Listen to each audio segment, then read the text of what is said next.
I used to believe a 60% keyboard is the smallest layout that provides all the keys we need.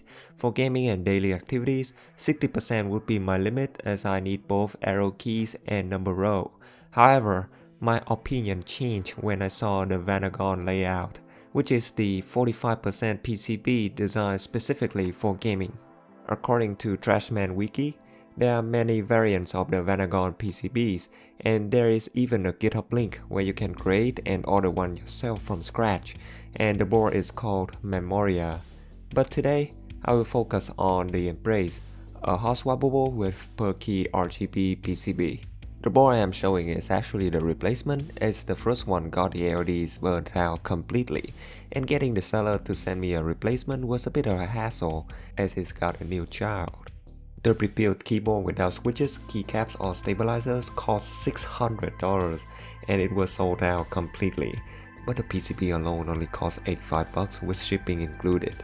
I proceeded with placing an order for the PCB since I had awaited acquiring a Vanagon for quite some time. Upon receiving it, my initial observation was the absence of a USB port. The board features two connectors, one dedicated to the rotary knob and the other intended for USB functionality. This caused me some concern initially, but upon consulting the Embrace's wiki page, I discovered that a unified USB-C daughter board was all I required. Fortunately, this daughter board is available at a reasonable price of approximately $12, including shipping from Canon Keys. As I do not have a need for the rotary knob, I skip it. With the PCB and the daughter board, the next thing I need is a case, and SC got my back. Matt from Worldspawn Keeps can provide us with custom acrylic case along with plate and foam for Vanagon boards. I sent him the layout of the spacebar, dimension of the Embrace PCB and the USB-C daughter board so that he could customize the case, plate and foam. If you want to order a plate from him, I recommend you to choose polypropylene instead of PETG, as PETG's plate is not as thick and makes the switches wobble. For keycaps, I bought the WS Bow caps from Canon Keys for $80. It is cheap as you get tons of keys with different sizes for any 40% build. I used the pink screw-in stabilizers from Durock and wetted them up with dielectric grease. Switches are the mix of clear, red, brown, yellow Gateron, and black Cherry MX. And as the board is hot swappable, the keyboard assembly was very easy. The PCB is close to the bottom, so there is barely any space for the JST cable. I used masking tape to route it under the PCB to avoid kinking the cable. I should replace with black tape to make it look better, but a yellow one can work for now. On the Embrace wiki site, the QMK firmware which allows the PCB to be used in VAIO was attached. After flashing it, the keyboard can be controlled with VAIO. Even though it is a small keyboard, I only need the default and second layer for everyday use. The third layer was there just to let me put the PC into sleep. As the PCB is so close to the bottom, we don't need to use foam or tape mod and it sounds so good.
I have been bringing this keyboard to work and have no problem with coding on this board. How about gaming? Well, it is designed to be played and it is even better than some 60% thanks to the arrow keys. I used it for Counter-Strike, then Need for Speed, Road Rash, and even Super Mario Odyssey, which I can show here because Nintendo. It is a perfect keyboard.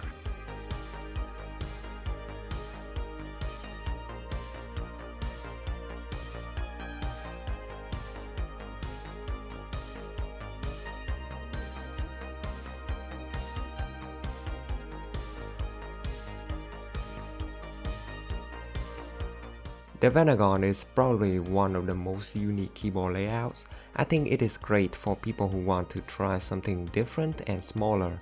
However, its problem is getting the PCB, as these are mostly sold in group buys with limited quantities. This reason alone makes me think 60% boards are still the best to use, as they are easier to find and cheaper to build. If you are interested in the board that I am showing, please consider subscribe for its future review. And that's the end of today's video. Thank you so much for watching, and I will see you in the next one. Bye bye.